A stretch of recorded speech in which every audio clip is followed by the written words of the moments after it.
Looks like I have to eat the mic. All right. So like I said, this is Human Trafficking Awareness Month, so I've lost my group.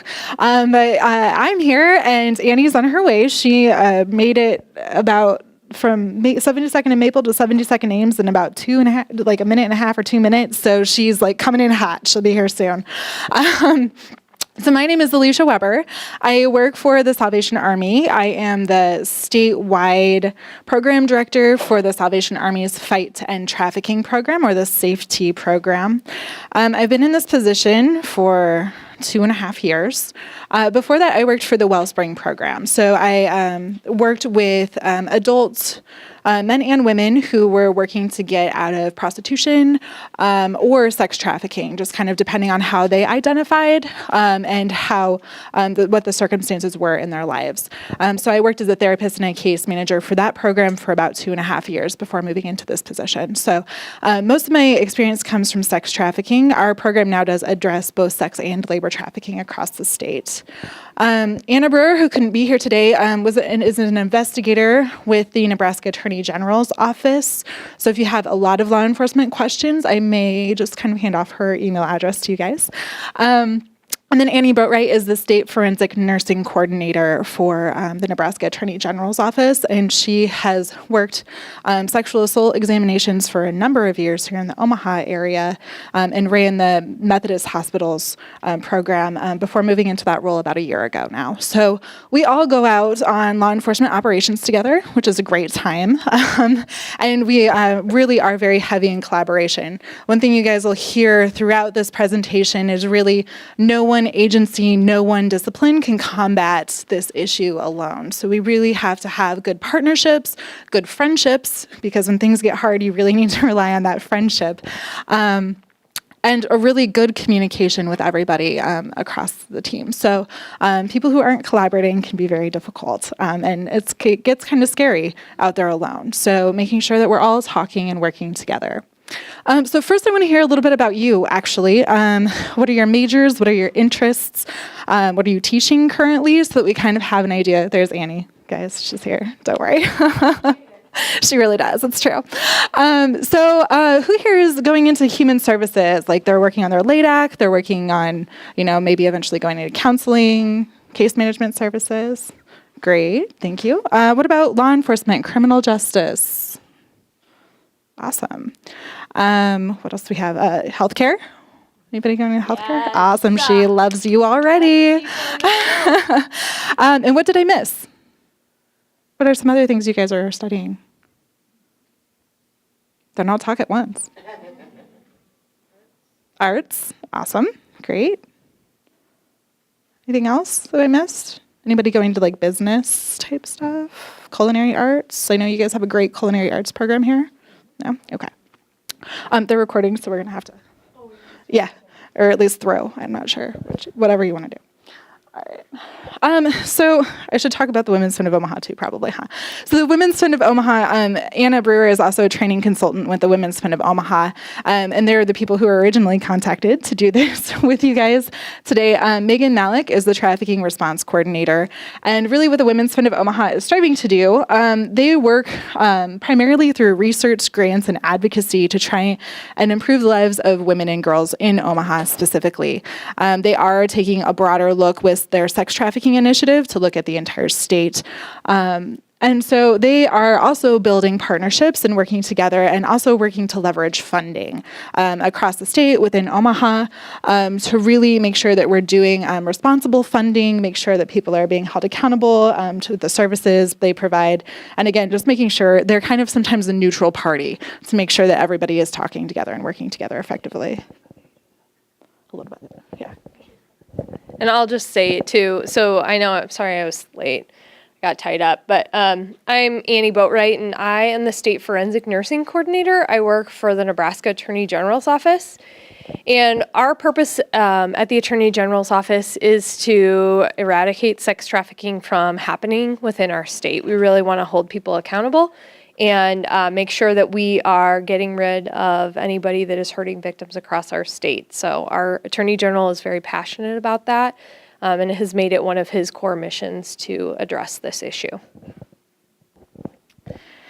And I do get a lot of questions about the Salvation Army and why the Salvation Army is in this fight. Contrary to popular belief, especially when you go outstate, we have quite a large agency here in Omaha, but outstate, sometimes people really just think of us as red kettles and food pantries, right, or the Christmas programs.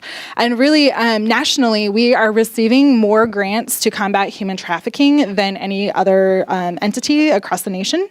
And we have a lot of Midwest grantees who received this grant before I did. So I steal information from them all the time, and it doesn't matter because it's not proprietary, right? We're all within the Salvation Army. So the closest and probably most recognizable would be the Stop It program in Chicago or Cook County. Their task force has been running for the last 8-9 years. So they've seen 3 grant cycles, and they also have a very successful task force that they are part of. Columbus, Ohio, and Detroit, Michigan are also grantees. Detroit, Michigan just received their grant the same year we did. And then locally, as I said, I worked for the Wellspring program, and so we've really been serving survivors locally in Omaha for the past 23 years, whether we were recognizing it or not, because the term sex trafficking only really kind of came out in about the year 2000 with the TVPA. So we were serving survivors of sex trafficking before that was even a word. And this is from a survey that the Women's Fund of Omaha did across the state of Nebraska. They funded this survey. Talking to survivors of sex trafficking, 22 survivors were surveyed, talking about their experiences when they were trafficked. If you're interested in it, it's called the Nothing About Us Without Us survey or study. And you can find it on the Women's Fund of Omaha website, just on the front page there, you can find that. And so this is straight out of survivors' mouths across the state, locally. What do services need to look like? And this is it. They need to be easy to access and low barrier with coordinated support. And that's really what the Salvation Army is working to do across the state. It also needs to be trauma-informed. We need to see survivors as experts in their care, because really, without experiencing what this dynamic is, you can't be an expert unless you've really experienced that. Making sure it's culturally appropriate, holistic, so we're addressing spiritual, we're addressing mental health, we're addressing physical health, we're addressing the whole person. And journey-oriented, so this is that person's journey. It's not a set plan that we have for every single person that we come into contact, regardless of what their actual needs are. The survivor develops their own plan. And non-judgmental. People judge themselves enough. And also, I think when there becomes a confusion between what prostitution is and what sex trafficking is, there can be a lot of judgment out there about what these people have went through. So being very careful and mindful about what that looks like. And then again, as I already talked about, very collaborative. So one of the things that we want everybody to know is we tend to use the term victim and survivor interchangeably, and we're sure not meaning to label anybody with a particular verb that we're using to describe them, but we definitely are trying to help meet whoever they are, where they are, and help support them in any way that we can. So just recognize if we use the word victim 1 minute and then we use the word survivor, and the nurse in me has to use the word patient every 20 seconds too. So I mean no offense when we say any of those words. Oh, awesome. He sold her. Oh yes, and then we use the word her a lot as well, but we also know that male victims are also out there and are a large percentage of the victims that we're serving. So again, we mean to not label anybody or miss anybody, but yeah. Sometimes it happens. Yeah. So what's currently being done now? The Nebraska Human Trafficking Task Force was initiated in 2015. The Attorney General's Office partnered with Salvation Army, as Alicia kind of indicated, to create and formalize that Nebraska Human Trafficking Task Force. Since then, they received a $1.5 million grant to help create not only infrastructure across our state, but also regional task force. So translate that, right? What the hell does that mean? Basically, it allows us to, within each region, have a response team. So if we're out in Grand Island, we're going to have a response team of law enforcement, advocacy, medical people, and other service providers so that we can wrap around services around this particular person and help identify whatever they need whenever they need, 24/7, 365.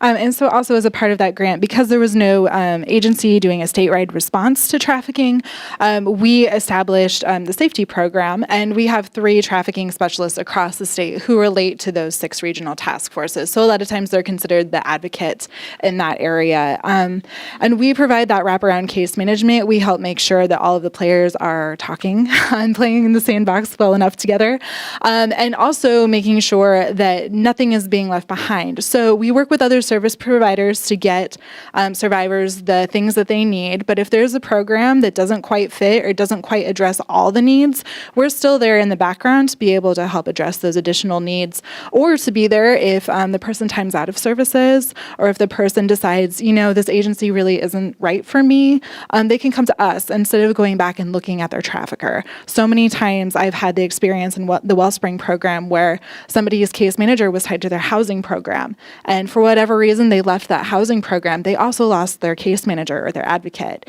So our goal is to really prevent that and allow a second layer of a barrier, to between going back to that trafficker, basically. So they have somebody else that they can talk to and kind of problem solve services before going to that point. So what is sex trafficking? It's the second fastest growing criminal industry in the world, second to gun trafficking. Drug trafficking. Drugs, then trafficking, then guns. And so why is that? There's a lot of research out there that says that a lot of drug traffickers are actually moving to sex trafficking because you don't have to reload your product.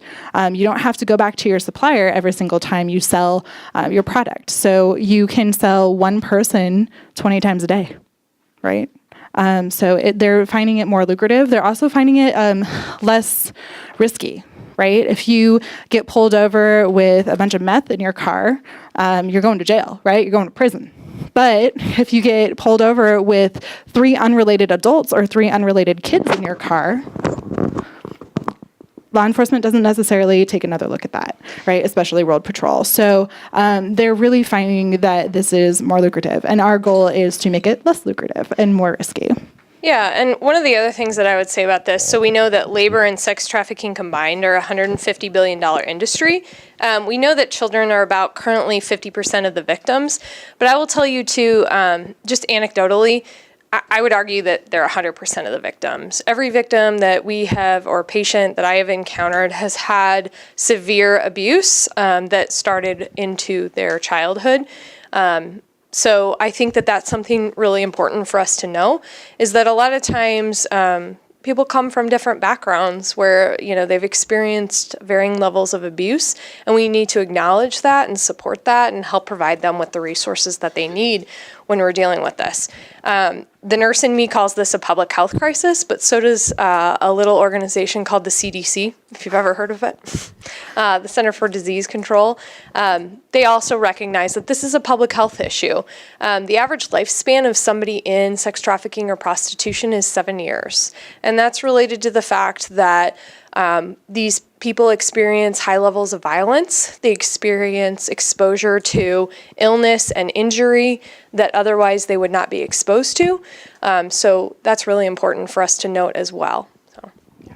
Also, just the depersonalization of the people who are in this. They are treated like a commodity by purchasers, by traffickers, and so the feeling of I'm harming a person doesn't necessarily compute with abusers, unfortunately, in this. Do you want to talk about the definition? No. Oh, I forget that I have a mic now.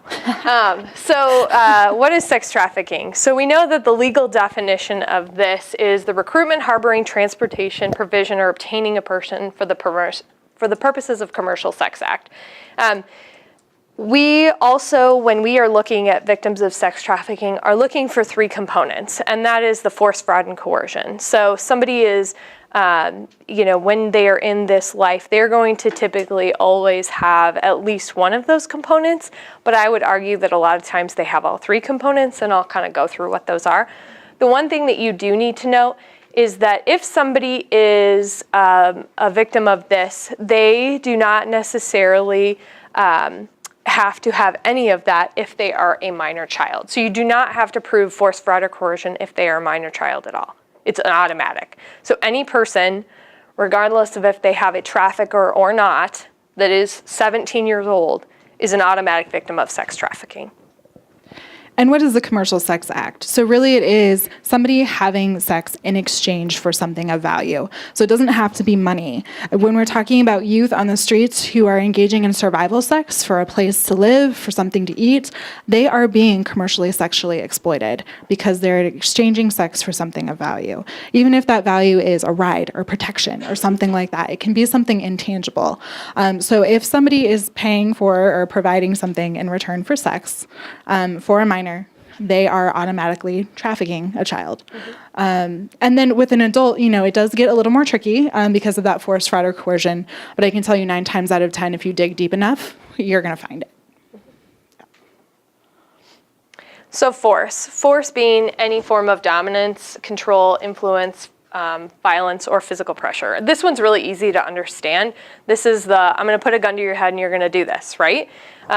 So that's something that I think we see very commonly in these situations. But, there's a lot of force that is occurring, but I think that some of the other forms are even more common. So we'll kind of go through those too. So fraud, I would say, would be the most common thing that we see when we're dealing with patients of sex trafficking. And the reason that I say this is because this is the, baby, I love you. You're just going to make some money for us. You're just going to do this. You're going to, hurry up and make this $500 easy, and it's going to be easy, and then we're going to be done and we can move on, right? It's that fraudulent behavior, I love you, creating an environment where somebody feels like they're secure with this person when really it's manipulation tactic. And then coercion as well. One of the best stories that we have about this is a young girl who was sitting in the back seat of a vehicle. And for all the people who kind of doubt out there, right? This girl, from the outside, this scenario looked like it was all consensual. She's sitting in the back of the car. There's a lady sitting in the front seat. She has her small child in the back seat of the car as well. She kisses her baby. She gets out of the car. She goes to walk up to the door of this house, and the lady who is sitting in the front seat calls her back. She goes back to the car, talks to her for a minute, goes back up to the door. The door opens, there's a guy there, she gives him a hug, she walks inside. Everybody thinks that looks super consensual, right? She could have run away. She could have, called somebody. She had a cell phone with her. But what people don't realize is that what that person in the front seat of that car said to her was, if you don't come back with $200, I'm going to put this cigarette out on your baby. So come back with $200, okay? What mom, or anyone really, is going to, in their right mind, allow a cigarette to be put out on a baby? It's not going to happen, right? No, that's coercion. And we want to make sure that we are understanding the gray that is happening to these people day in and day out. They're targeting those vulnerabilities of victims, number one, right? So her vulnerability is that she's a mother. Sucks, right? But that is something that they do. They use financial, psychological abuse to control these victims. Some other scenarios that we've heard, you're just a prostitute, nobody's going to believe you, and they're going to take your baby away. Mm-hmm. That threat of your kid being taken away because you're just a prostitute, right? Well, you can ask for help, you can go to law enforcement, but you're undocumented in this country, so they're just going to deport you, right? Also coercion. Yeah, there are quite a few. Also, well, I have this picture of you performing a sex act. You don't want this to hit Facebook, do you? You don't want everybody to know what you're doing, do you? So that threat of, harming somebody's personal reputation even. What are your parents going to think, right? All of that is coercion. Sex trafficking is not voluntary. It's not consensual. It is happening to people of all genders and ages, and does not require geographical movement either. That's something that I think is confusing for people a lot of times. They think that this is an immigrant that's being abducted from a different country, brought in here, things like that. And that definitely is happening, don't get me wrong. But there's also a good percentage of people right here in our city, in Omaha, Nebraska, that don't ever move, that are being sold day in and day out, hour to hour, minute to minute. And so we need to be aware of that.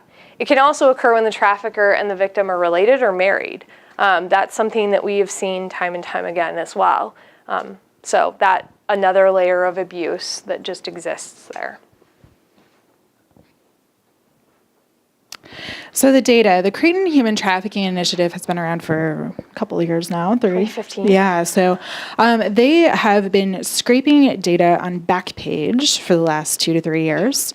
And Backpage, if you're not aware, is a place where you can go online to purchase a person. You can also buy a lawnmower, things like that, but like 95%, 99% of their revenue is from escort ads online, where you can go online to purchase a person. Very similar to Craigslist. I don't encourage you to look Backpage up. You do get flagged sometimes by the FBI just for popping on the webpage, so I don't encourage you to do that. But this is all open source data where they are scraping that information. And so we'll get into what that data says in a few minutes. But if you're more interested in that, again, they have a study out, again, on the Women's Fund of Omaha website. It's called Sex Trafficking in Nebraska, and it shows the data, the numbers that they've found. They're scraping this nationally, so they're able to see movement across the state, movement across the country. They're able to identify potential stables or groups of people traveling together being controlled by one or a group of traffickers. So it's a really, really great resource for us to try and get a handle on what's actually going on online. This is only online data that we have. And then also it's really helpful for law enforcement to figure out where their next proactive operation is going to be. But nationally, some data from NCMEC, or the National Center for Missing and Exploited Children, says that 1 in 6 children reported missing in 2016 were likely victims of sex trafficking. And traffickers really are looking for these children. 1 in 3 children missing from care will be approached by a trafficker within 72 hours of leaving care. And honestly, Anna Brewer, with her experience, makes the argument that actually in Nebraska, it's a lot faster than that. It's probably more like 12 hours because it is stinking cold in Nebraska, first of all. So people, especially in this season, are really looking for shelter quickly, right? Also, things close in Nebraska. New York City, Las Vegas, things are open 24/7. You can maybe hang out in a McDonald's at 3 o'clock in the morning and stay warm without being bothered by too many people. But in Nebraska, things close. So how are you going to provide for yourself? How are you going to stay safe? Traffickers are really great at spotting those vulnerabilities and picking people up off the streets very quickly. And another thing that we know from this data nationally is that these children that are going missing, 86% of them were in the care of the child welfare system when they went missing. And so we know that that is something that we need to address within our child welfare system, and that we need to work with child welfare to improve that system overall. I know that's not going to be a surprise to pretty much anybody, but I will say that they are very dedicated to this, and they do really want to improve their processes because nobody should be a victim of these crimes. And child welfare, the Department of Health and Human Services is actually on the task force, the administrative arm of the task force. They really are taking a hard look at their policies and what they can do to better enhance their response to help children. Also, you'll see we've been using the term missing from care, but runaways is still on here because that is like the direct quote from the website. We really are working to change our language to go to children missing from care. Because when you hear runaway, what do you think? They did it intentionally. It's the kid's fault, right? Healthy children don't run from healthy homes, usually, right? And also, what's the likelihood that we're going to go out and start looking for a runaway? Is anybody going to be standing on the street corner with signs about this runaway kid? Probably not, right? These kids are missing. That really puts the onus on us, right?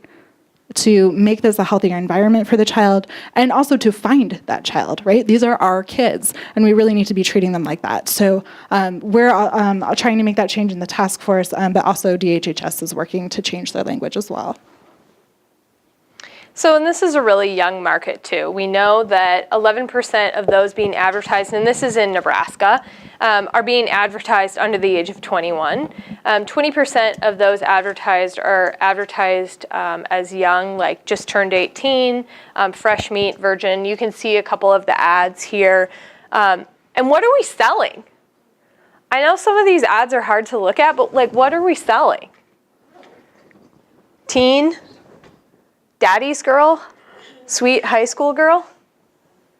We're selling children. We're selling children. And we can't be okay with that. And we can't blame it on the kid. And we can't say that the kid's running away and that the kid's choosing to do this and that the kid is difficult. I don't care what the kid is doing.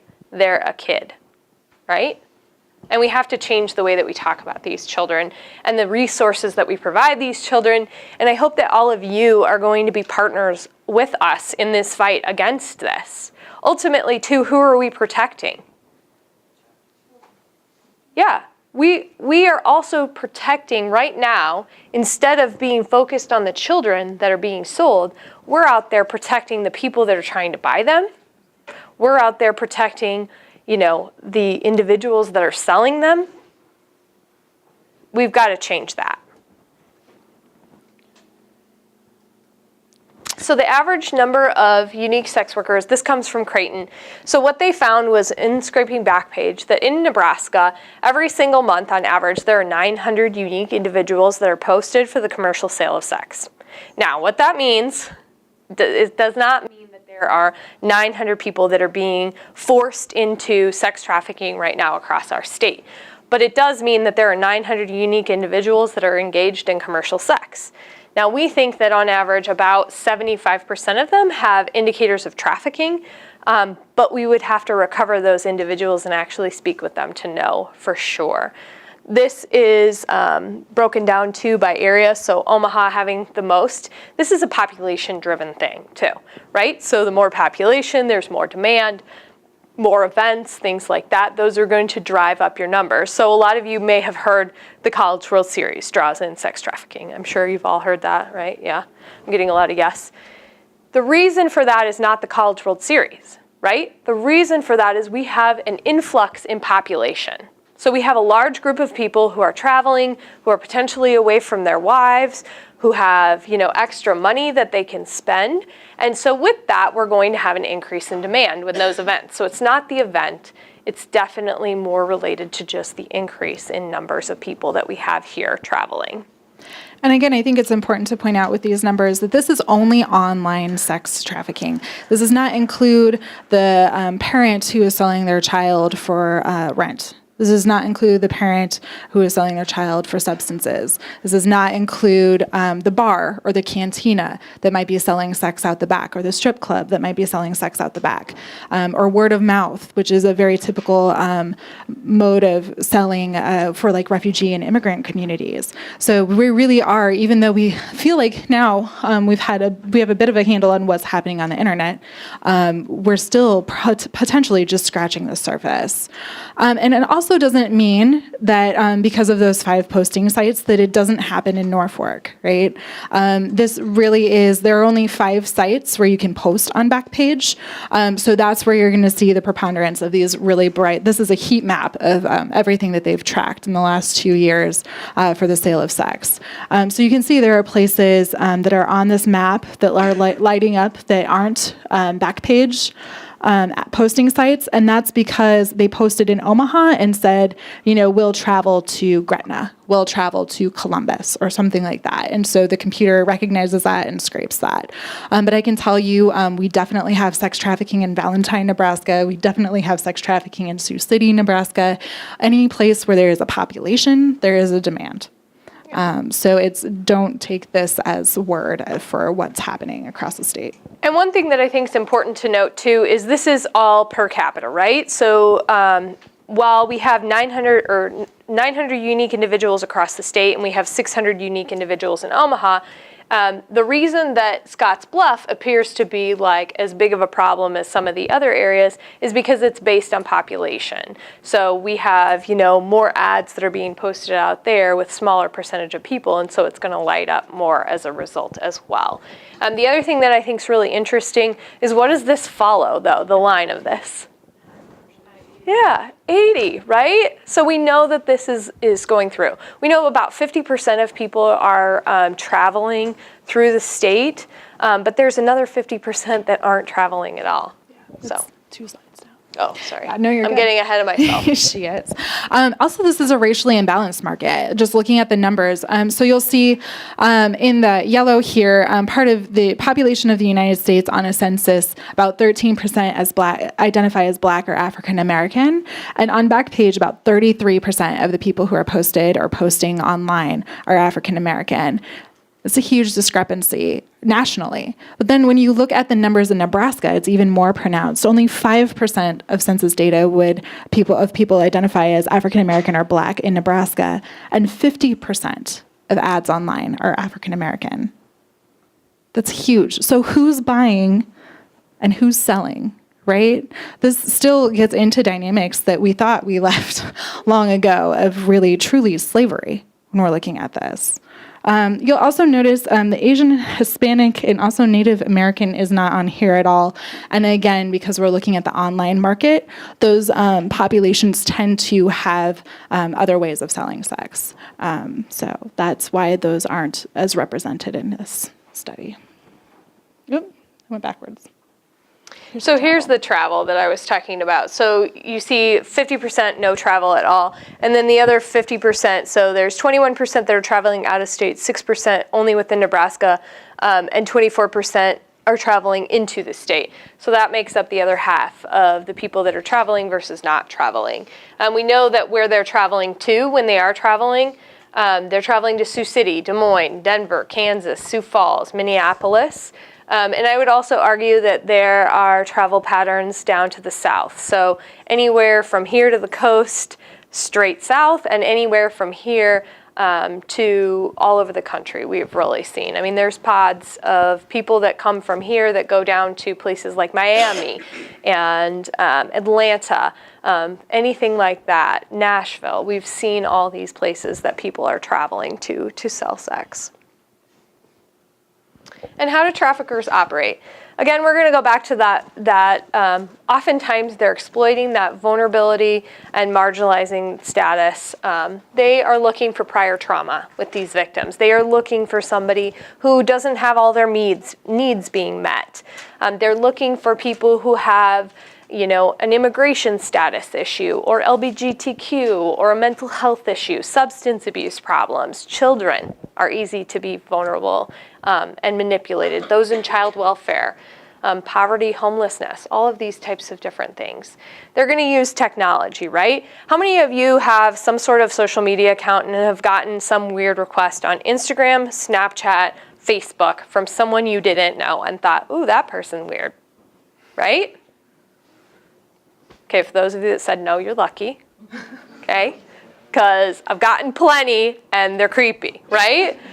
So they're using these types of avenues, though, to see who is vulnerable, who's going to accept that, who's going to say, like, oh, hey, yeah, like, I'm going to accept that friend. And then all of a sudden they're going to say, okay, let me just watch this person and see how I can manipulate the vulnerabilities of that person as well. We definitely want to be careful when it comes to our kids and technology and pay very close attention to anything that seems unusual. Looking at the apps that are on our children's phone. Anybody have heard of the Smart Hide Calculator on the phones? So it's a texting app that looks like a calculator. Mm-hmm. Yep. So. Yeah, and Anna tells a story too about, I believe she was 15, a 15-year-old victim they recovered who had 4,000 friends on Facebook. Who has 4,000 friends? I don't think I even know 4,000 people, and I've been across the state quite a bit at this point. So, just thinking about that vulnerability, and she was recruited off of Facebook. So, having conversations with youth, especially about the friend is the person that you have physically touched. You have to be careful about that too sometimes because traffickers will recruit within schools and things like that. Mm-hmm. But it is a way to keep your child safer. National Center for Missing and Exploited Children, they have this thing called NetSmarts. It's smarts with a Z at the end. And they have a great guide on how to talk to your children about technology intelligence, basically, and how to work with your children about keeping them safer on social media. And it's good for, toddlers through 18-year-olds. They look at the developmental spectrum of that. So if you have a child and this freaked you out, that's a good resource for finding ways to kind of protect your children in this. So again, how do traffickers operate? We talked about the exploiting the vulnerabilities, but the isolating family and friends, appealing to love, physical, emotional, verbal, and sexual abuse, forced substance use, tricking the victims, appealing to fear. What does this look like, too? If you didn't know anything about sex trafficking, but you've heard something about another area of violence, what does this look like? Domestic violence, right? This is like a weird mixture, not weird, but it's a mixture of sexual violence, domestic violence, child abuse, neglect, all of those things blended into this unique form, which we attribute to being sex trafficking, right? But they're using the same tactics that our abusers are using across the spectrum. And we need to know that, right? I like to tell the story when I'm talking about domestic violence. Nobody just wakes up one day and is like, I'm gonna beat my wife today, sweet, right? It doesn't happen that way. It's a slow emotional beatdown of that soul over and over and over and over and over again until that person thinks they're nothing, okay?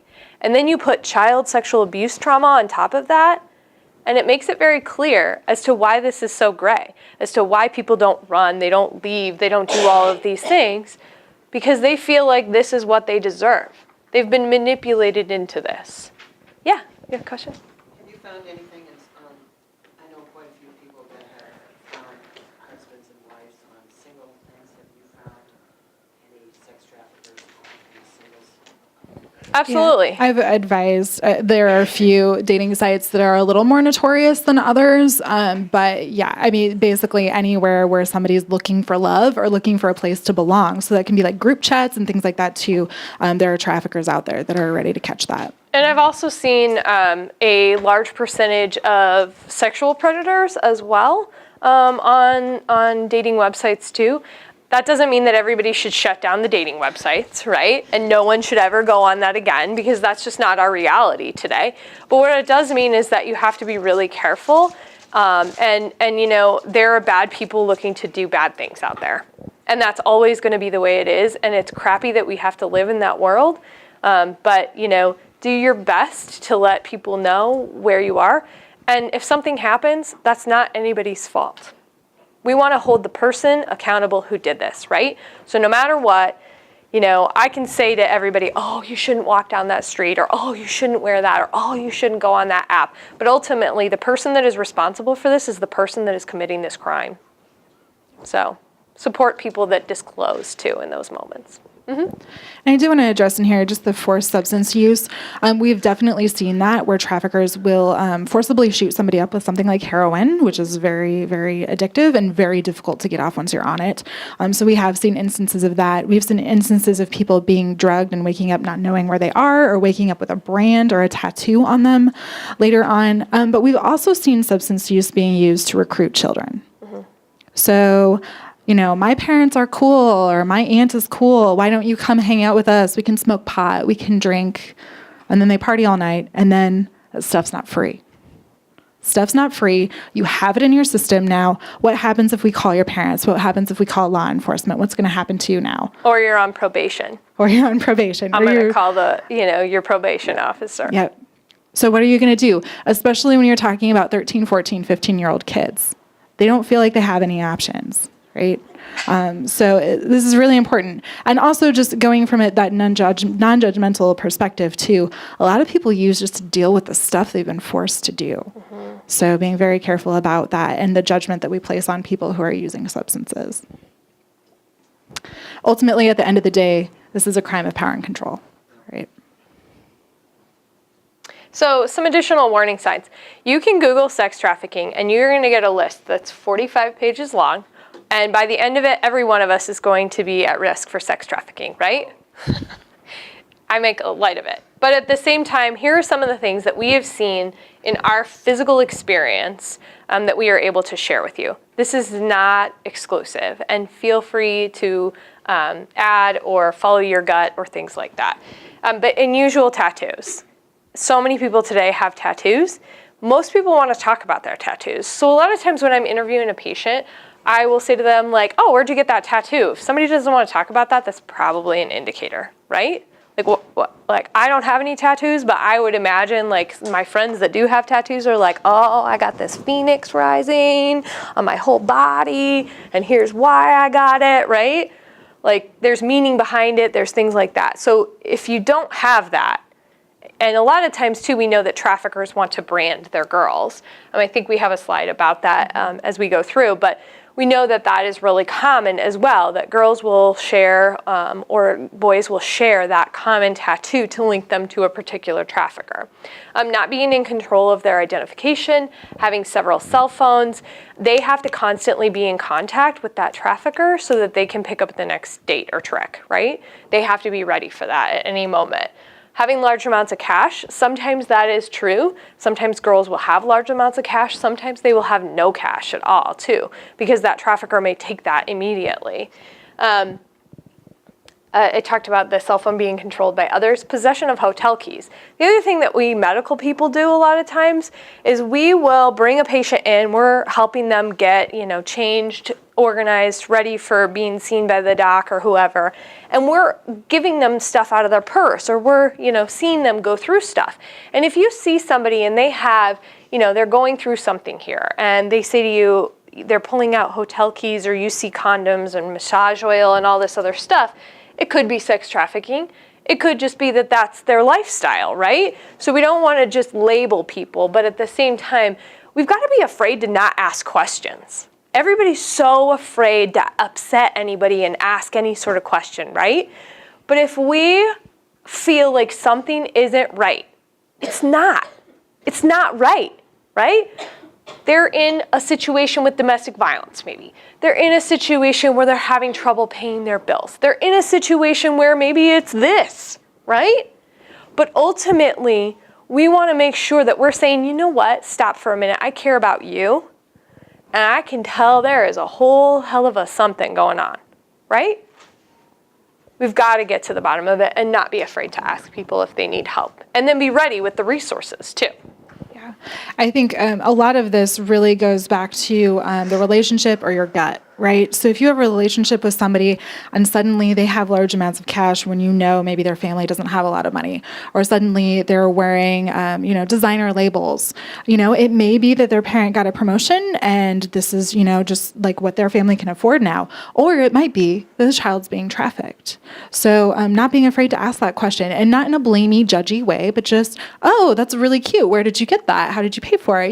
Just questions like that. There's no harm in asking those questions, because really this is prevention work. If you're asking questions, you're preventing things. Mm-hmm. Even if it's not trafficking, if they can't pay their bills and you help them pay their bills, that's prevention, right? The other thing that we like to encourage people to do is pay attention in your community, right? So like Anna, when she comes with us, she'll always tell this story about like how when she's going to the airport, she's racing to the airport and she's like hurrying as fast as she can, and she's got her kids in tow, and she's just praying to Jesus that there isn't a bullet in her bag because she's a hot mess, right? Being a cop, that's how she is. I don't have any bullets, and I'm like, what? Why do you have bullets in your bag? No. But she will say, instead of being so rushed, we need to start looking around, right? We need to look and say, when there are 3 girls that are traveling with somebody, and all of a sudden they go to the TSA counter and they just look at them like, I don't have my ID. And then they turn to the other person that they're with and they go like this to hand out all the IDs. That's a red flag, right? That's something weird. How many of you are unable to hold your IDs? Don't answer that, right? If you aren't, call me. Come talk to me afterwards. We'll talk about it, right? But I hold my own ID, okay? I love my husband, but he does not control my ID or anything about me, right? I am a fiery redhead. No, right? So that's something we want you to pay attention to. And again, when does it happen? I know we kind of talked about the College World Series.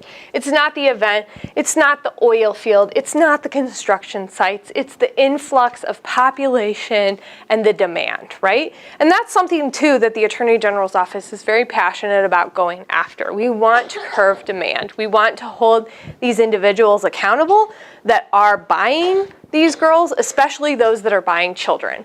As of last year, there was a law that was passed. Senator Patty Pansing Brooks worked very hard with the Attorney General's office and others to ensure that LB 289 got passed. And what that did was it increased penalties for those trying to buy children, but also those trying to traffic children. And those who are buying children now can face up to a minimum of 20 years in prison. It's 20 years. So people need to think about buying and selling these children across our state because there are severe penalties for this now. And just saying she looked 18 Doesn't fly. cut. It's not going to fly anymore. Right. Yeah. So what else does evidence look like? You know, we use this for a car stop, but it can be wherever you are, right? You may be looking at the bags.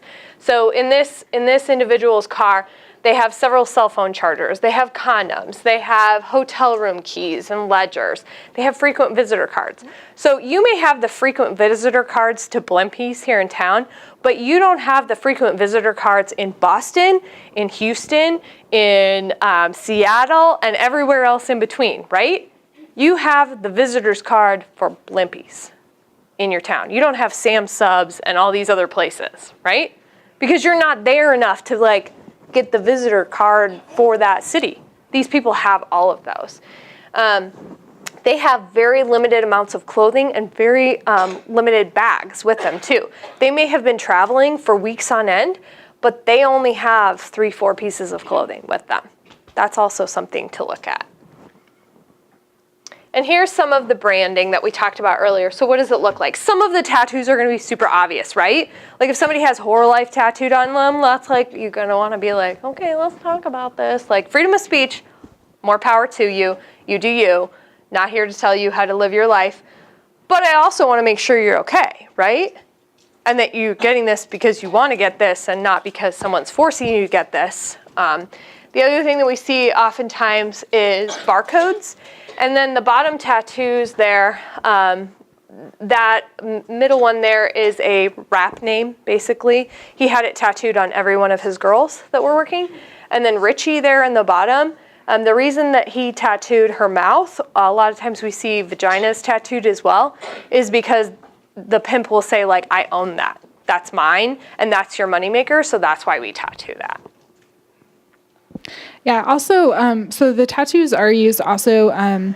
They're finding evidence or at least anecdotal evidence that sometimes these brands are recognizable between groups of traffickers or pimps or gangs. Sometimes this is gang related.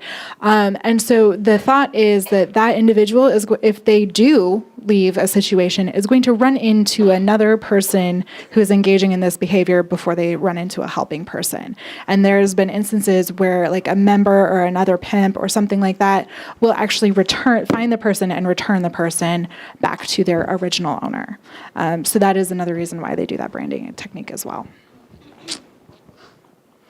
So the Beasley Institute for Health Law and Policy did a study that analyzed how many people who were interacting with a healthcare provider during the time they were being trafficked.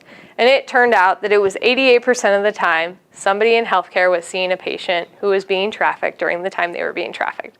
Guess who that was more of? More than. What was the question? Guess, we saw people in healthcare more than, guess how many others saw more than us of those in trafficking? No one. We were the most. And guess how often we were identifying them? We suck at it. We do. We suck in healthcare. Okay? So all my healthcare people in here, we're not going to suck anymore. We're not going to suck. We were not asking the questions. We were like, oh, this is weird.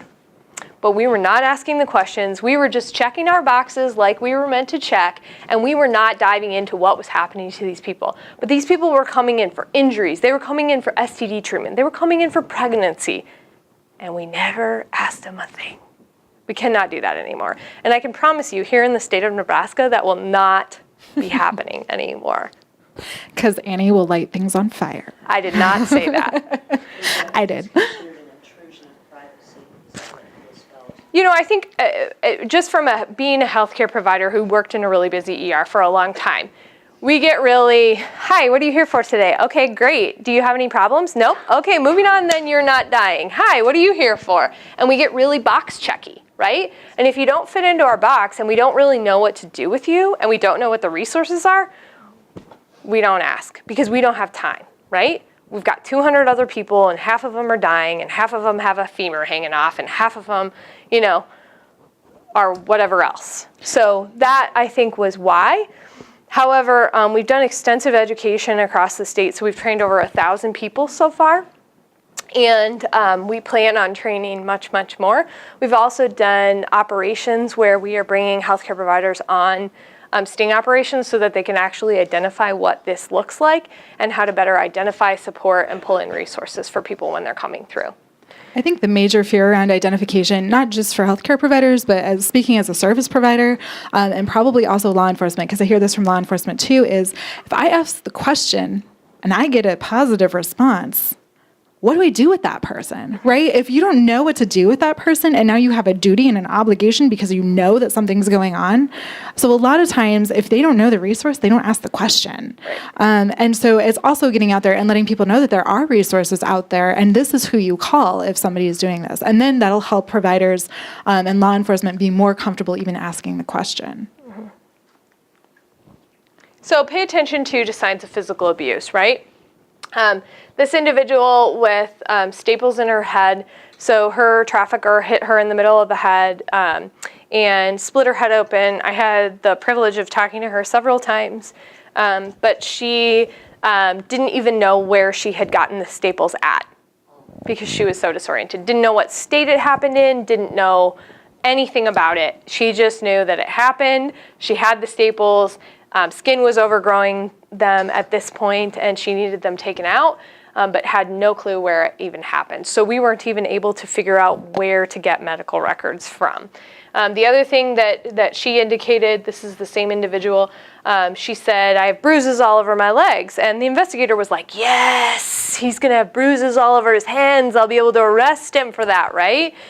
He actually would put soap in a sock and beat girls with the soap in a sock so that he would leave the bruises on them, never ever beating their face because you cannot damage the product, but would leave the bruises and never have a bruise on him ever. So I think it's important, even if a person never got hit, they can be trafficked. A lot of times what we'll see is one person is kind of chosen in a group of people who are being controlled, and that's the person who gets the crap beat out of them. And it creates a climate of fear, right? Because if she's getting beat this bad, what's going to happen to me next time around if I do the same thing, right? So that's still coercion, and that's still actually the threat of force, right? So you have both coercion and force in that. And another one of the girls, too, this is a terrible story, but I feel like it's important to share these things. Another story, a girl saw another girl be killed, be executed, and the girl was actually set on fire in front of all the other girls. Who's going to get out of line when you watch somebody get set on fire? Like, I hope none of you have ever seen anybody be set on fire, but just the thought in our head of that happening is like, I can tell you right now, I have all the support in the world, and I'm not sure I would step out of line, right? So we've got to think in that mindset. So again, what does trafficking look like? So here is an example of a particular hotel. We're not trying to out any hotel. But I mean, having doors that go to the outside, this opened up to a field and a parking lot in the back. It's an interesting place, I will tell you that, because we were there and we saw that place, and that is just the kind of area that a trafficker is looking for too, right? They are looking for someplace that they can remain anonymous, nobody's going to pay attention to them, has easy in and out, right? And so you can have buyers coming, you can have traffickers coming, you can have girls coming, and who's going to know this? From the back field at the back of the hotel in the middle of the night. Is anybody going to see that? No. Again, inside the hotel room, so they may have lingerie, shoes, things like that. They may use a lot of towels for those that are working in the hospitality industry. They may want to get their room freshened up every couple hours. Well, how many of you, when you're staying at a hotel, want your room freshened up every hour? No, you're like, okay, get out of my business, right? Like, you come once, you make the bed, that's lovely, awesome. Otherwise, don't come in my room, right?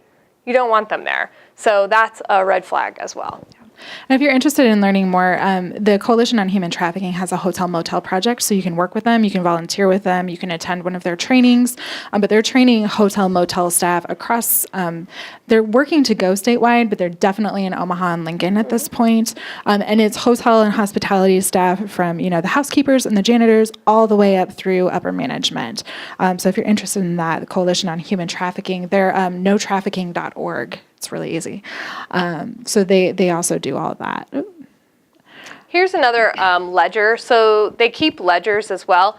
So you'd be shocked at how often these girls and traffickers are keeping track of how their girls are selling, who they're selling to, and what the amount is. So you can see here, James came at 2 p.m. for Summer, for $250. So say you're talking to Summer, you're in law enforcement, right? You're talking to Summer, and you find this ledger. You've got a lot of work to do, right? Because you have how many other individuals that are clearly within this one stable of girls, right? And we know that it is hundreds and hundreds of dollars. I've had victims tell me that they've, been purchased for $2,000. I've had them tell me that, when it's really cold outside, sometimes they need to get in a car and get out of the cold, and they'll go, for a lower amount.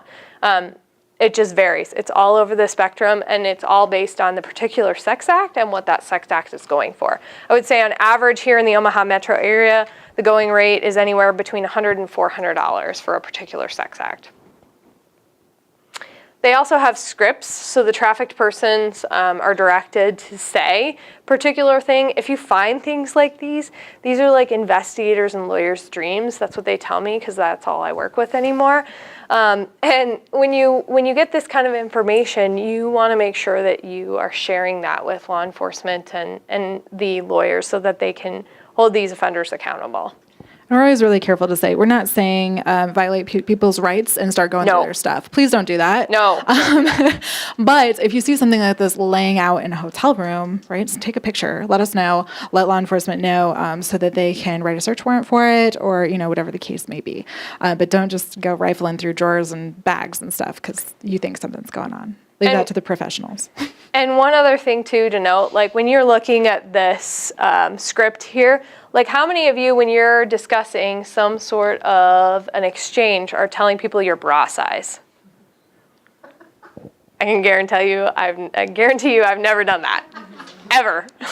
Right? Like it just doesn't happen. So something to be aware of as well. Yeah, you'll see at the bottom it says never discuss any sexual activities. And that's because they're trying to avoid, law enforcement having proof of a crime being committed. But again, yeah. And again, no buyers, no traffickers, right? So ultimately, the main goal is to hold people accountable that are actually purchasing these sex acts. There are plenty of people that are actually looking to purchase children, and those are obviously the ones that we want more than anyone. We want to put those people in jail because no one should be able to buy a children ever. We were recently out in Scottsbluff. The reason I tell you this is because there was a news story. 4 people out in Scottsbluff were arrested, 2 of which were arrested because they tried to buy an underage child from the law enforcement officers that were out there. And they also, one individual had child pornography as well. So most of these individuals we truly feel are not just going out to buy Sex Act A. There is a decent amount of them that are looking to purchase children. And again, we want to make sure that those individuals are held accountable and that they are not able to harm children anymore. How much? Yeah. What's the average of policemen or whatever being involved in So, sex trafficking? what do you mean? Oh, like purchasing? Yeah, Like the average number of people, officers purchasing? I think... I don't think there's no real research out there that I'm aware of at least, but I don't think it'd be any more, any less than any other profession, to be perfectly honest. There are certain, employment opportunities where you can have a little more control, power and control over the general population, right? But every industry has their bad eggs. And when I just want to clarify, the police officers were the ones getting the people who are looking to purchase children. They were out. undercover officers. They were undercover officers out in Scottsbluff. yeah. They weren't police officers trying to buy sex. So just want to clean that up, make sure that there's no confusion on that. But I will tell you this too. Our law enforcement officers that work with this, there is nothing that makes them angrier or want to hunt somebody more than someone who is abusing their power. Anybody that is abusing their level of power to manipulate other people, whether that's a law enforcement officer, an attorney, a business person, a physician, a nurse, whoever it is. A group home coordinator, because we've heard that before. So there's plenty of people, criminals are going to do criminal things, and we want to hold those people accountable. So. This is the research that I was talking about earlier. This is just what they look like. So again, the commercial sex market, that's the Creighton Human Trafficking Initiative data. And then the Nothing About Us Without Us, the 22 survivors that were interviewed across the state. And again, you can find that on women'sfundofomaha.org, or you can Google Women's Fund of Omaha and it'll pop up right away. That's what I usually do. But they're great studies. They're really great studies and very readable. So to talk just a little bit more about what resources are out there, right? Because now you guys kind of know what to look for. Something needs to be done, but where are you going to send these people, right? So talk a little bit more about the safety program. Our mission really is to help survivors of all forms of trafficking, so both sex and labor trafficking, build their lives in a way that's empowering and meaningful to them. So like I said before, it's not a cookie cutter approach. The people that we work with make their own plan. They decide how fast or how slow we go. They decide who we engage and when we engage them. So even though we have a great relationship with law enforcement in prosecution, we work very closely with the Attorney General's office, the Nebraska State Patrol, and others. If somebody wants to work with us and they don't ever want to report the crime that's happened to them, that's their choice. We have conversations about that. We make sure that they're still feeling that way, 6 months down the line, just to let them know that option is still there. But unless the person we're working with is a child, or there's a child in danger, right, it doesn't get reported until they're ready. And then I talked about the 3 staff people that we have across the state. Shelly is a new hire, so actually she doesn't start until the 25th, but I'm so excited, I'm already putting her name up there. So she will be on staff the 25th of January and will be open for referrals back in this area the middle of February. We run a 24/7 hotline, so the best way to get in contact with us is to call the National Human Trafficking Hotline. That's the bottom number, 888-3737, 888. And say you're in Nebraska and you're looking to speak with a safety staff person, you're looking for resources. You can also call this number to make a tip to law enforcement. So anybody who calls this number to make a tip to law enforcement, even if you don't have names, even if something just looks funny and you want to report that something looks super sketchy off Interstate 80, right? You can call that number. Those tips get sent to the Nebraska Attorney General's office, Homeland Security, FBI, U.S. Attorney's Office, and Nebraska State Patrol. And between those 5 agencies, they decide who's going to take point and who's going to investigate that. We have seen turnarounds very, very quickly when there are people who are potentially being abused. So we do have a very effective state response to crimes that are being committed. And I would tell you too, I've reported to this hotline just because there are certain situations that you're going to run into, right? You may be at the zoo and you see something that is abnormal. You may be at home and you see a really young child who is coming door to door selling magazines. And when you ask that child about something, they don't have any further information that they can provide you. And there appears to be no adult or no person with them. Those are the situations that you can report to. I always encourage people, if anybody is in danger, like a child, call 911 as well. But being able to kind of report that tip, you never know if you're going to be that straw that tips the camel's back, and it can be anonymous as well. You don't have to give your name, you don't have to give your information unless you want to. So it's kind of a great resource to just be able to put that out there and make sure that individuals are, getting the help that they need. And again, we run our 24/7 hotline off of this. So if you call that 24/7 hotline, you'll talk to either me, Shelly, Melissa, or Leanne. We don't outsource that to volunteers. It really is just us. We also have a training and outreach coordinator. His name is Federico Vicente, and he is bilingual. So if you know somebody who needs more information or wants to do additional training with us, we can get you in touch with him. So service coordination, what does that look like? These are all the things when we were applying for our grant, we had to prove that we could provide, or we knew somebody who would help us provide that resource. It's a huge list of resources. And the people who are coming out of these trafficking situations could need all of this. They could need none of it. They could need something that's not even on this list, because that's happened to us multiple times already. We've only been really in operation for a year and a half. So it becomes very clear very quickly, Alicia Weber is not a medical provider. Alicia Weber is not an attorney. So who else can help us with that, right? That's why our collaborations, our partnerships are so important. Because also, I haven't encountered one person yet where we were able to meet all their needs in-house, just with the Salvation Army. We can't do this alone, and the Salvation Army does not ever do this alone. That needs to be very clear. Also, we work primarily with adults because we have a great child advocacy centers around the state who serve survivors who are children. So your area is covered by Project Harmony, if you're familiar with that. And really, they only take law enforcement referrals. So you have to call law enforcement to let them know that something is happening, and they get that referral through law enforcement. They can also get accepted through medical. So if somebody goes into the hospitals, any of the hospitals here, and needs a forensic interview, things like that, they can be referred on from the medical providers as well, and we do that quite frequently as well. So, yeah. And all of our all the forensic interviewers within the child advocacy centers have been trained to do extended interviews with youth that they suspect have been trafficked, and are very familiar with the dynamics of trafficking. So that has continued to enhance. They also have advocates that are trained in developmental appropriate services and really know the youth serving agencies in their area. They also coordinate and interface with law enforcement very closely, so and DHHS. So they're a great resource. And so again, as a result, the safety program mostly just handles adult reports. And when you have somebody who needs additional medical care, so Project Harmony will cover any medical care as well that a child will need.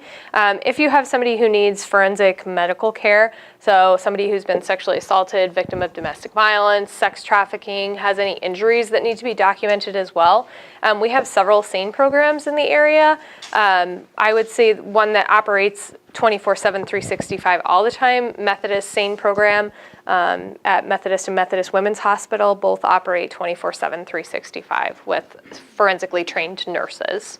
So I think it's important to recognize at the end of the day, whether it's sex trafficking or labor trafficking, anybody under the age of 18 who's experiencing sex trafficking or labor trafficking is a victim of child abuse and neglect. So whatever your program's policy is, whatever your agency's policy is, also you should know you're all mandatory reporters in the state of Nebraska. So if you neglect to report this crime that's being committed by a child, you actually can be held criminally liable. So make sure that you are aware of that, and know that calling the child abuse and neglect hotline is really important in this. And again, we can't do it by ourselves. Also, there's not a slide on here, but the Women's Center for Advancement actually has a special projects grant that runs in tandem with our grant. It's called the Indigo Project. They work with Youth Emergency Services and the WCA combined to kind of work on this. They serve survivors of sex trafficking between the ages of 16, 17, sometimes they can go even lower, all the way up to 24.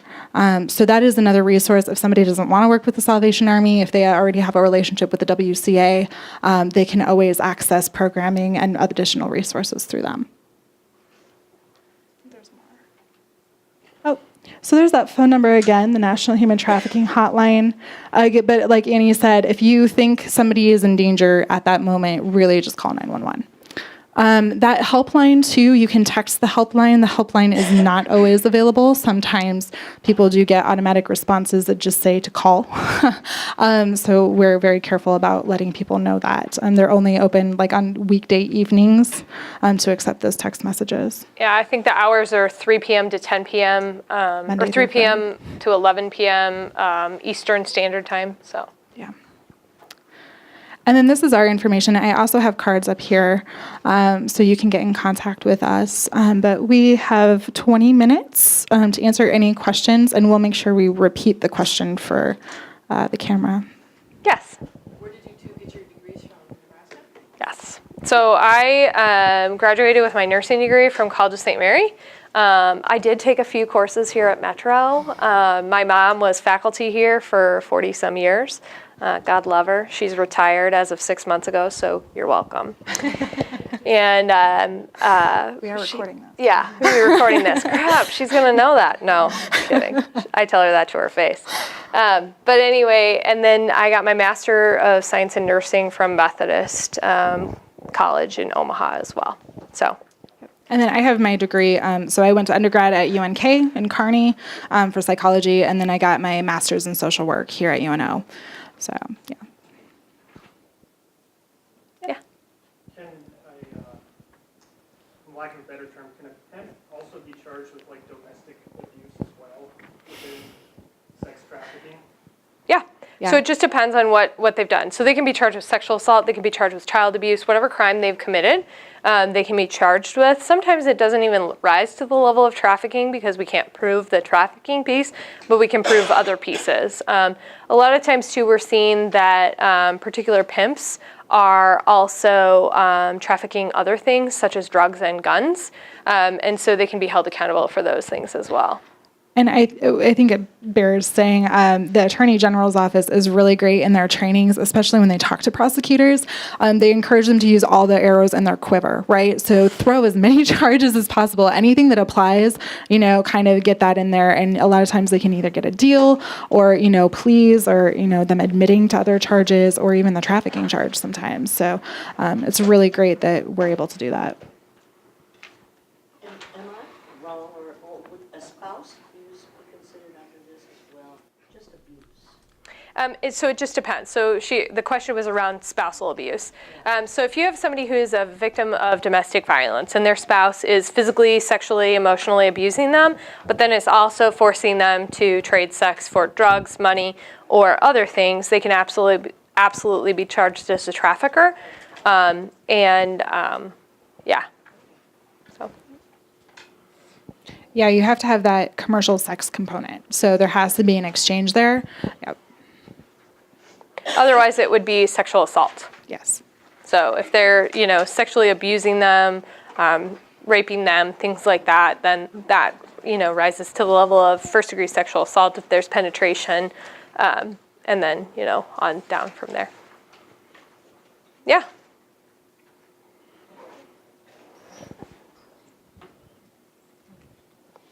Other questions? Yeah. What other organizations are fighting this problem in Nebraska?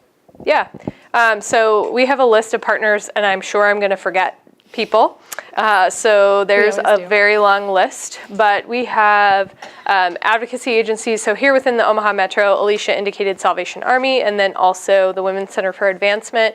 We have Methodist Hospital. We have CHI hospitals. We have the Nebraska Medicine Hospital that are all partnering with us. And we have the Omaha Police Department, Douglas County Sheriff, the FBI, Nebraska Attorney General's Office, the Nebraska State Patrol. Pretty much all law enforcement agencies across the state are partnering with us. The Child Advocacy Center, so is Project Harmony, is the local one here, but we have 7 total, I think, child advocacy centers across the state that are also partnering with us, and various hospitals across the state. We have domestic violence programs across the state and shelters that are also partnering with us. So it's We also are working with like Justice for Our Neighbors. Yes, thank you. So Justice for Our Neighbors, Legal Aid of Nebraska is now attending and really working closely with us on building some system stuff in place. Especially if you watch, there is a vacatur law that we're trying to put with the legislation this year, so that people who are being forced to commit crimes while they were being trafficked, we can later go back and expunge or vacate their record. So Legal Aid of Nebraska is going to be really important with that, especially. Lutheran Family Services, they're an international center, but also they have great behavioral health services. So they're really on board. Heartland Family Service also does domestic violence and a variety of other things. Any of the shelters, like Annie said, in Nebraska. Yeah, I mean, there's a huge list. But yeah, we've got some great partners, and we're really working to kind of formalize what that looks like in the next year of bringing partners together and really having great conversations about that. Yeah. But basically, to anybody involved in prevention work, like I said before. So if there's somebody out there who's doing utility assistance, there's somebody out there who's doing mentoring, they're really doing prevention work, whether they recognize it or not, they're working on human trafficking. So this really does touch like every single agency. It really does touch the whole, multidisciplinary effort. So anybody who's treating people with respect and providing a service basically is doing anti-trafficking work. Mm-hmm. Yes, and then yes. Any churches that are involved? There are faith-based groups. So the Sisters of Notre Dame are the ones that have actually started the coalition that we talked about to doing the Hotel Motel project where they're training. But there are other faith-based groups that are involved. We also have a shelter by the name of Magdala Omaha, which is a prostitution, trafficking, and Domestic violence. no, it's Chronic addictions. Yeah. was the word I was looking for. Shelter, so that they can have a in-house program, and they're tied to an Episcopal church. So, yeah, yes. What was the parent resource? NetSmarts. Yes, NETSMARTZ. I think it's .org. Should be .org. And it's through the National Center for Missing and Exploited Children. So if you go on their webpage, they have that as well. You're welcome. Yes. How many return back to? Do you have any statistics on that? So we know on average, so the question was how many return back. We know on average that somebody is going to return around 9 times before they get help. But I would also like to argue anecdotally, if we provide them with the right resources, there's a potential that they won't go back. And I think for a really long time, we were putting a lot of the onus on that individual versus providing them with the resources that they really need in order to be out of this lifestyle, in order to be successful. So how can we really expect somebody to be successful without all the tools? So that's our goal.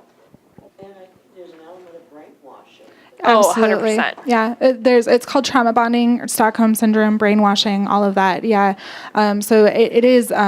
It's like a domestic violence relationship where there is that sense of love, but also that sense of fear, and it's very confusing for people. And it takes a really long time to work through that, and not just that, but additional abusive relationships afterwards. Really figuring out what's healthy and unhealthy can be a lifetime issue. And we know, too, that, there have been varying reports on the estimated age of entry. Some people will say that it's the age of 13 is the average age of entry. Some people will say it's 18 is the average age of entry. But we know from medical research that the brain is not formed until around the age of 25 years old. So if you have, even the average age of entry on the upper end of 18 years old into the sex trafficking, and you don't have a fully developed brain, you have an individual that isn't able to make the best decisions for them necessarily because of where they're at developmentally. So we have to, recognize that 13-year-olds make decisions that 13-year-olds do because they're 13. And a lot of times with that, when trauma happens, a lot of times development stops, right? So just because a person is 56 years old if they've been traumatized, they could still be operating as a 13-year-old. And so recognizing that too, that some of those judgments, if they haven't had space to process through that and move through the developmental stages, they still can struggle with some of those decision-making, emotional, development and emotional intelligence and all of that. So it is a difficult thing to do, but I think recognizing that is really important as well. Why this 56-year-old is acting like a 13-year-old? Well, they've been traumatized, right? They're probably really terribly traumatized at the age of 13, and that's why. So that's really important when you're working with survivors. Can you give examples of forced labor? I mean, a lot of this is obviously focused in on sex. Right. But what are, like, especially maybe locally around here, what are some cases that we've seen as far as forced labor? Yeah, so we've seen with children, we've seen that they're forced to work in a factory overnight for no money. We've seen adults that are being forced to work, in an area. They're, told that they're going to come here and that they're going to have a job. It could be something like a nanny position. They're going to come here and they're going to babysit for certain children. And then they present here and there's no pay for them or very little pay. They're isolated and kept out. A lot of times, too, they're working in really unsafe conditions. So in the medical community, we're seeing people that'll come in for various injuries and then not want to talk about where they work or why, things like that. Traveling sales crews. Yep. So the kids or the adults who are selling cleaning products, magazines, candy, ask a couple questions. Mm-hmm. We really encourage that, especially if people don't have the correct licenses or things like that. There's a good indication that something else is going on there. We've also seen people in the hospitality industry who are being forced to work for little or no pay and having documents withheld and a lot of abuse happening there. Mm-hmm. Yeah, it really runs the whole gamut. With us being an agricultural state, too, I think, we have migrant community workers who are coming in, who are being forced to work. And agriculture also includes like food processing plants. So, the meat packing plants, the chicken farms, things like that are coming in. It's not necessarily that employer's fault, but sometimes they go through an outside recruiter or there's somebody who's controlling that person within that's forcing them into this. So a lot of the forced labor is basically exploiting the illegal immigration, it sounds like. Not all. The one person that we've worked with so far for labor trafficking, she was actually just recruited out of a homeless shelter. So she lived here. She was just desperate for a job. But yeah, that we're really bad at finding it. So that's part of it. I mean, the majority of the stuff that we have found is foreign nationals. But we've also heard anecdotally that felons who are having difficulty getting jobs are being forced into these situations as well. So yeah, I mean, you have to take the statistics with what we've actually been finding lately too. Yeah. Yeah. And I would say, too, the other things that we've seen, like with Alicia talking about the magazine sales, we've seen kids that are being forced to sell magazines, and they'll come and they'll say, hey, I'm supposed to sell this for my football team or whatever, but those individuals are profiting off of those children and, not giving them anything. What questions do you ask them? Keep in mind, each situation is going to be slightly different. And so one thing that I always encourage people is to follow your gut and do your best to ask them, whatever question you feel like is going to be most relevant. But at the same time, you don't want to traumatize them further, okay? So you can't force somebody to recognize that they're a victim per se. But I always say to people, do you feel unsafe or threatened by anybody in your life? Is there anything that you feel like you need help with at all? Ask open-ended questions, wait for the answers. And then if somebody says no, offer them the resource regardless, because even though they may decline you and your services or whatever you have for them, I like to tell people that refuse, care or even accept my care, even if you don't want to tell me today, or you hear about somebody later, or you decide that you need help later, I'm going to be here tomorrow and the next day and the day after. And I want to help you regardless of this. So, making sure that they have an avenue to report at some point is really important too. And with traveling sales crews, if somebody's saying they're selling for a football team, well, what football team is it? Would be my first question. If it's a football team in Millard and I live on 30th and Martin, that's weird, right? So, just different things like that, just if it doesn't feel right. So what are you selling it for? Are you just selling it for the team? Are you selling it for uniforms? What is it? What is your goal? Just those questions, dig a little deeper. And yeah, you don't necessarily even have to get into, are you feeling unsafe or threatened if it doesn't feel like a safe situation for that person. But yeah. Yeah. I wanted to ask, because periodically, there are young people, they look like they're a little bit older teens, but they'll come through our neighborhood like once or twice a year, and they have these bins filled with candy. That's what we're talking about. And they're, right, and so what I wanted to know is, because it's like the, TV show where they're flashing the fake badge or whatever. What kind of, because they'll have, what I've noticed is that some of them will voluntarily go, and it's a laminated piece of paper, but to me, it doesn't look like, and I usually don't have any cash. I'm not supposed to be eating candy, so I'm like, sorry, I have to pass. But what bothered me, especially after you guys started talking about it, is a couple of weeks ago, before it got real cold, it might have even been like late November, I saw one of them, and I told my daughter, she goes, what are they doing? And I go, I think they're selling candy, because they come to the same, so I wonder if they, have a good turnout or something, but, I mean, that's just, just live over here in Irvington, and they're walking around my neighborhood, and sometimes I have my grandchildren over, and I'm just like, and almost, it's new construction, fairly new, less than 10 years old. We have almost no fencing, like nobody has almost no fencing, and that's scary, that people can walk through your yard or whatever, and, I would just say, if you feel like somebody could potentially be in danger, you want to report it, right? You want to get that person the opportunity. But don't they have to have like a license? I mean, it can't just They be do. a typed piece of paper, even if it's a church.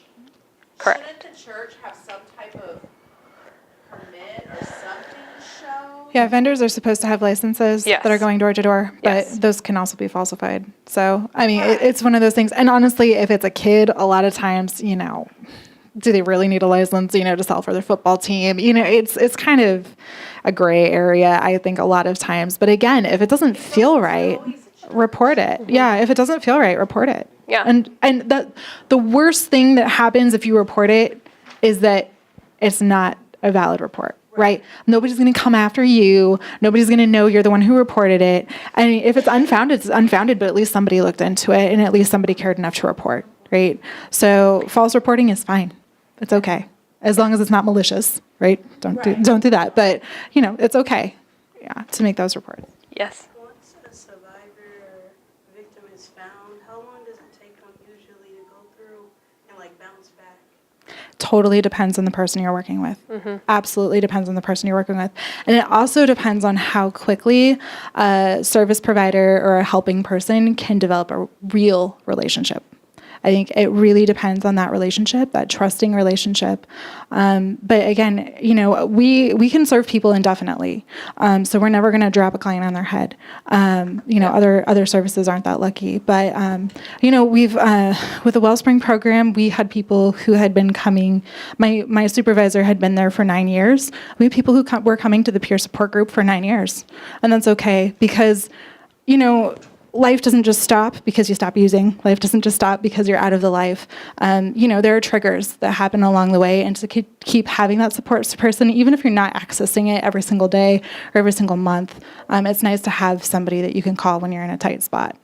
But something I'll tell you is it's possible. Oh, yeah. And one of the most important things that we have seen too is when somebody discloses to you, whether it's sex trafficking or domestic violence or sexual abuse of any kind, shape, or form, being that really validating, trusting person when somebody tells you that and saying to them, I believe you and I'm going to do what I can to support you and here's what I know about this and I'll be with you through this is really important because a lot of times our survivors will say, the first person I told, told me they didn't believe me. And so then I shut down. And then I don't want to come forward, and then I don't want to, go through any of the processes or get connected with any of the services that need to happen. So validating that person is the most important thing that any of you can do when someone discloses to you. But it definitely is possible for people to rebound. There are a lot of nurses that I have worked with that have had their own victimization, and they have been able to give back to the people that they serve every single day, all those victims of sexual assault and things like that. So if you know somebody, get involved in this when you're in a healthy place, and help us fight in this work, and you can really make a difference. And you understand the gray, or they understand the gray better than anybody else, right? Because those people that experience these crimes, they're going to get it better than anybody that's never experienced it before, right? They're going to be able to connect with that person in a way that somebody else is never going to be able to. So, and I think it's important to remember that rebound is subjective, right? What one person's success looks like is very different from another person. There are people who go on and, get their master's degree or 2 master's degrees and is working in the field and is a really healthy, integrated person who maybe just needs, some additional therapy on the side once in a while. There are people who maybe are still just really struggling and having difficulty getting a job, but they're safe, they're on disability, so they got to check, and they're doing okay from what they can do right now. I would consider that a rebound, right? So it really just depends on the person and what success looks like to them. It's nothing to do with what a program, tells them it needs to be successful. And that's also sometimes difficult for funders to understand, right? Because they want everybody to go out and get a job and be successful and have their kids back and all of that. And so for some people, they're not interested in some of that stuff. So keeping that in mind, that it's very subjective to what bounce back means. Did you have a question too? That website Backpage. Uh-huh. I guess I'm just curious, how is it still up? Is there a tactic of trying to keep that website? Let me tell you a little something about Backpage.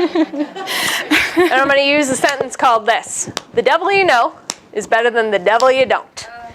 And so I want Backpage to keep. I don't want Backpage to keep functioning. I need Backpage to keep functioning because then I know where the traffickers are, then I know where the buyers are, then I know where the victims are, right? It's how are they able to put themselves not maybe it's not the girl, the person themselves, but the person who is doing the trafficking.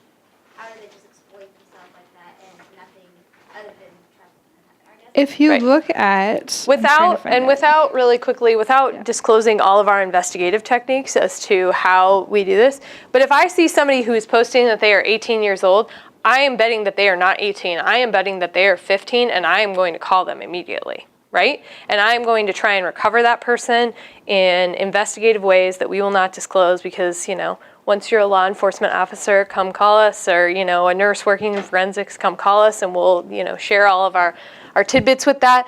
But unfortunately, no, there are bad people out there trying to do bad things. And so, the devil you know is better than the devil you don't. And if we shove them to a different website, they're just going to go somewhere else because we're not stopping demand and we're not holding perpetrators accountable. This actually happened with Craigslist, and law enforcement lost everybody for 6 months before they realized they were all on Backpage. But also you'll notice they use code. They use emojis. And unless you're a part of this world, you don't necessarily know what all of this means, right? And so, the argument can be made that nobody's selling anything on here, or that sex isn't being exchanged, it's just a dating site, or it's just an escort site. I think they've really squeaked by, but also, I don't know anybody that dates like that, but whatever, that's cool. But money talks too, and they're making a lot of money off of this, and they've got great lawyers. I can tell you that too. But like she said, the devil you know is way better than the devil you don't. And I would prefer to continue to find survivors online and help them. Yeah. Go ahead. Is it hard for you guys not to get attached? Oh, I'm attached all the time. There's plenty of time that I've cried with people. There's plenty of time that I have wanted to punch somebody in the face for them. There is plenty of times that I have, just been absolutely devastated and thought somebody was going to not make it through the day. But I will say, helping people is what keeps us going. And you get good at keeping yourself healthy. At least those of us that sustain in this get good at keeping ourselves healthy and putting correct boundaries up for ourselves. And I don't want to ever give up and not be there for the next person. But I also feel like as I am in this longer and longer, I have this team of warrior people that are with me every single day that I carry, the hundreds and hundreds of victims that I have served. It's a privilege and an honor to be able to do that. So yeah, it's hard to not get attached, but at the same time, I feel like if I'm attached to them in a healthy, with a good boundary way, that only makes me better at this, and it only helps me to understand people's experiences better. And I think too, you can't build a genuine trust relationship with somebody without giving something of yourself in return, right? That's not how relationships work. And so really, really, you do build that relationship. Also, if you guys have to go, we're way over time. So if you guys have to go, please feel free. We'll be here forever, but until you guys need us to leave. But so I think that's really difficult, and it is hard, and it's something that we've all struggled with. But I think the tendency for people is to protect themselves, is to lean in a way that wraps survivors in bubble wrap. We become possessive. We want to start controlling the decisions that they make, and we take it very personally when they make the wrong decision, right? And so we have to be very careful about that and how we're treating the person, because at the end of the day, we're turning into a trafficker. We really are, right? So it's really important to keep in the back of your head, success is subjective, right? That's the thing that keeps me through the day. Just because that's not success for me doesn't mean it's not success for them. And also remembering that these are adults, and honestly teens, making adult and teenage decisions.